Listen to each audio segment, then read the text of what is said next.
Fonte. Oui, c'est lui. Il n'en a pas l'air, hein, comme ça. Eh bien, Julio Iglesias, comme vous ne serez pas au Café de la Gare à 17h...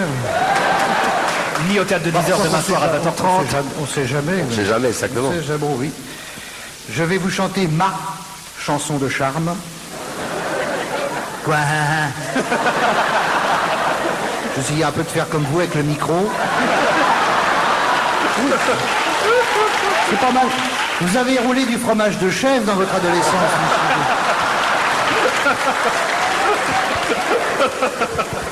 Enfin, vous le faites très bien. Et maintenant, c'est sa période after chèvre. Ah bah voilà. C'était Laurent Ruquier. Ma chanson de charme, écrite en hommage à ma première maîtresse.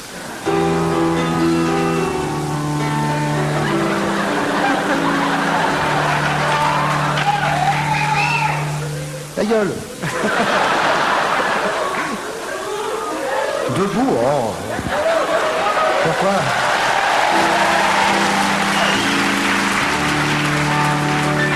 Moi, j'ai pas mis d'écharpe.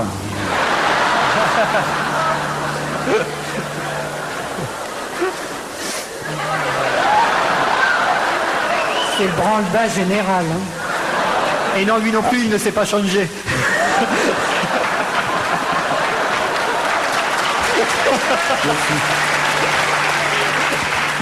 T'inquiète pas, c'est des Français. Ma maîtresse d'école était si jolie qu'on venait de loin pour la regarder. De toutes les curiosités du pays, c'était ma maîtresse la plus visitée. Ma maîtresse d'école avait la manière... Non, ma maîtresse d'école... la merde. Ah, c'est raté, hein. Elle t'a mal appris à lire, en tout cas. Je croyais le savoir par cœur, mais je pas par cœur. Ma maîtresse d'école avait la silhouette comme les majuscules de nos cahiers, toujours élégante et toujours bien faite, avec de beaux pleins et de beaux déliés. On peut aussi allumer du feu, comme ça, sur avec la patience. Il roule le micro dans ses mains. Ma maîtresse d'école était si coquette que toutes ses collègues la jalousaient. Bien sûr, elle ne portait pas de lunettes, c'était pas de sa faute si elle y voyait. Bien sûr, elle portait des jupes indécentes, c'était pas de sa faute si au lieu d'avoir les genoux faits pour des chaussettes montantes, elle avait des jambes qui se laissaient boire. Ma maîtresse d'école était courtisée par le directeur et ses deux adjoints.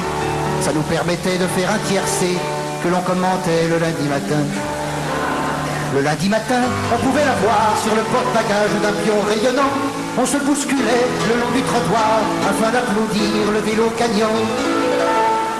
Ma maîtresse d'école était un scandale aux yeux des bigotes qui organisaient des manifestations dominicales avec des pancartes où elles écrivaient « Pour sauvegarder la moralité, chasser ce démon de la communale !»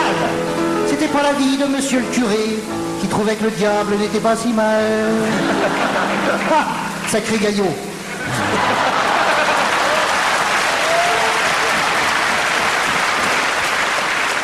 Ma maîtresse d'école avait la manière d'enflammer les hommes sans les allumer. C'était la coqueluche des célibataires, mais nous en avions l'exclusivité. J'ai la larme à l'œil lorsque je repense à ce dernier jour de l'année scolaire. Pas un à crier, vive les vacances, quand elle est partie sur son petit scooter. Ma maîtresse d'école était si jolie qu'on venait de loin pour la regarder.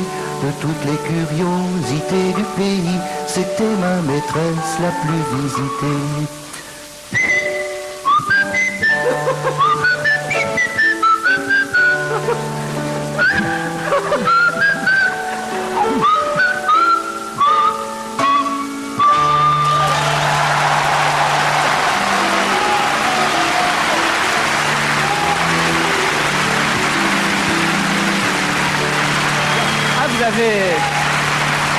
Bravo à Richard Lornac. Vous avez de la concurrence, Julio Iglesias, hein, avec Patrick Fonte. Est-ce que ça peut bien? Moi, je trouve que... Il y a une espèce de... Oui. Dans le micro, Julio. Les Français, ils ont une langue très belle, une femme pourvue de ça. Vous savez. Est-ce que vous vous souvenez de votre première maîtresse d'école, rue Ecclésias? Oui, bien sûr. Je me souviens des gens, ils m'enflammaient la tête, mais pas le corps. Ah, il vous a enflammé la tête, c'est déjà pas Je me mal. souviens très bien de tout, moi. Mais je me souviens toujours de lui. Ça, maintenant, vous n'allez pas l'oublier, Patrick Font, ça c'est sûr.